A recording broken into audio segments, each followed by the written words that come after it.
Good morning. I'm coming to you from a box in an old furniture factory. It's a cafe on Guilford Lane in the CBD called Crimper, and I'm not here alone. I'm here with Professor Bruce Mountain, Director of Victoria Energy Policy Center at Victoria University, Director of Carbon and Energy Markets. So, Bruce, when you're at a barbecue and people want to ask you questions about what's currently in the news about energy, what's harder for you? Is it getting the same question 100 times? Or is it needing to, is it hard for you to resist going into the detail? Because there's no simple answers in this space. Should I jump on a free 3 tariff from October 1st, 2026 when they start? That could be a yes or no. Is it hard to hold yourself back from being like, well, here's what that means? Yeah, excellent question, Mark. I'm usually fascinated in what people are asking and why they're asking it. And so I don't often provide answers, but mostly go back to them and ask them why they thought it interesting and what they're trying to learn. And I find it just fascinating to see how people who don't have a background in energy engage with the issues and what they are interested in. I never cease to be surprised at people's sophisticated knowledge and intuition of things. So it's totally a two-way street. I can provide technical details and answers on things, and some people are interested in that, but most of them are interested in kind of why things are the way they are and where they're headed. And people have got a very good sense of political leadership. I'm astounded at how good the person in the street is in judging politics and judging institutions. And I love to deal with those people. They're not captured. They're not saying things because their salary depends on it. So it's absolutely a two-way street. Fantastic. Yeah. So we've got a sensitivity to those things as people, right? We have a gut feeling for what good leadership is like, and it's good that there are sources of advice and analysis and thought like academics like yourself, and the economists coming from the academic sector that can have those discussions with people and go as deep as they're prepared to go on the nuances. Yeah. So, Bruce, I asked you before this, and I hope it comes out a bit more lucidly now, but as people who've maybe seen my videos on this, trying to get to I'm trying to come up with like an origin theory for the new grid as it's happening, or a metaphor to explain it.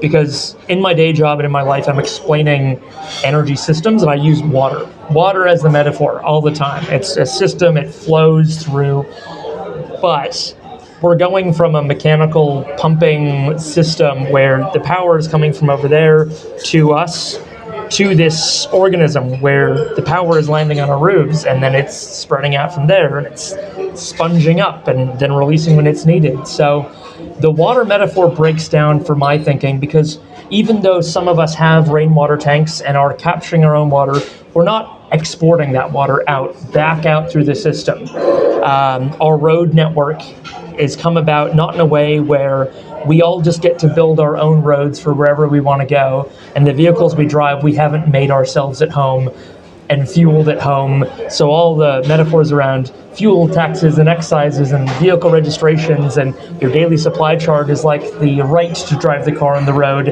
and then the cents per kilowatt hour for your distribution charge is the toll on the toll road you're traveling on. All these metaphors start to break down a little bit.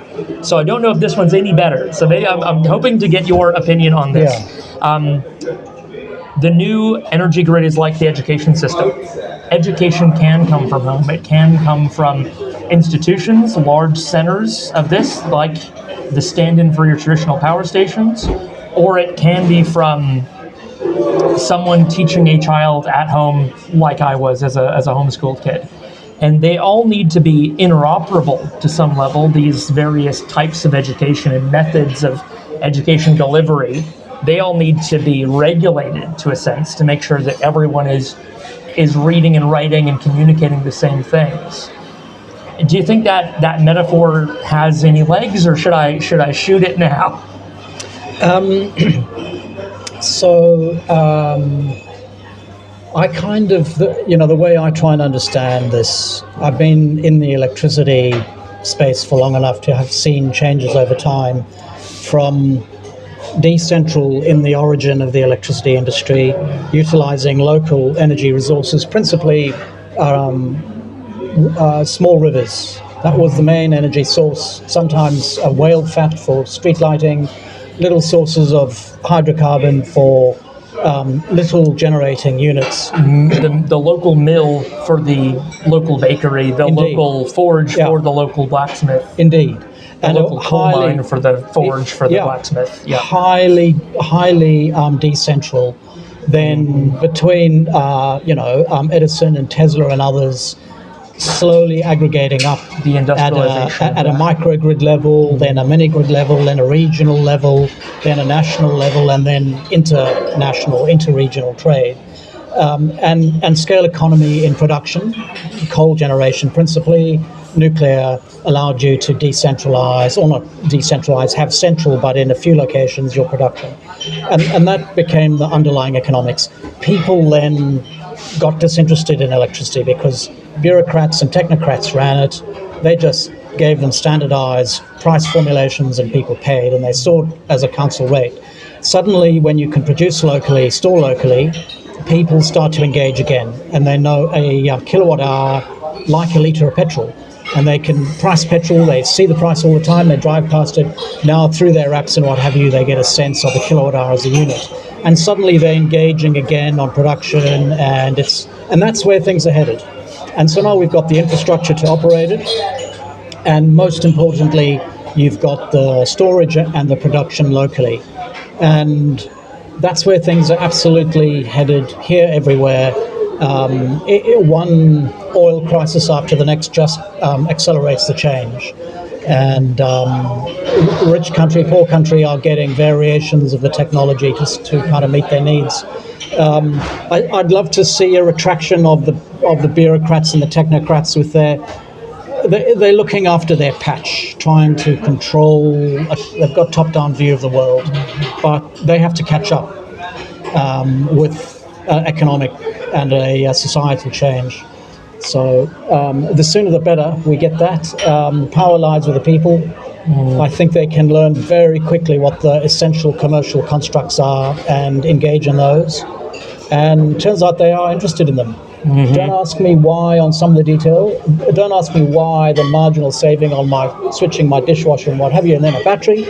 But I am, and it's easy, and it's enjoyable. It really is. I'm very lucky. I ended up in something I always thought personally was kind of interesting, vaguely, but quite dry. And now that I'm in it, there's a lot of people who have the same nerd gene as I do that really get into this stuff, because it is now the lifeblood of the life we lead. Like, would you rather go without water for a day or electricity? I think it's honestly it's a tough call for most people. Yeah, and I had a electricity outage at my house in Cape Town yesterday. I've got guests staying there, and I could go onto my app right away and see when the power went out, what was happening, what was the solar production at that point. It actually came back after a short period. But that control, that understanding, all on an app, easy to use, brilliant. And after 100 years, the electricity industry never gave it to us. It's solar and battery producers that gave it to us. And they gave it to us easily. So as a metaphor here, it's like if we're talking about we had a mill where it was because the river was there as the resource. If the mine was there because that's where the coal deposit was, and therefore the blacksmith shop was going to be close by. Now we're in a world where energy is falling everywhere. The energy resource is close to where the work needs to be done because the energy is coming from everywhere. It's ubiquitous. So whether that means we're kind of in for like a sort of energy cottagecore revolution and everything is kind of solar punk utopian, or because the things are nearby, whether we're in for techno-feudalism or not, I don't know, but we'll talk about it more in the future. And thanks for the kind of just the 101 high level. We're working on it. We're working about how to think about and talk about this stuff. So thank you very much, Bruce. excellent, super. Cheers, Mark. Bleh.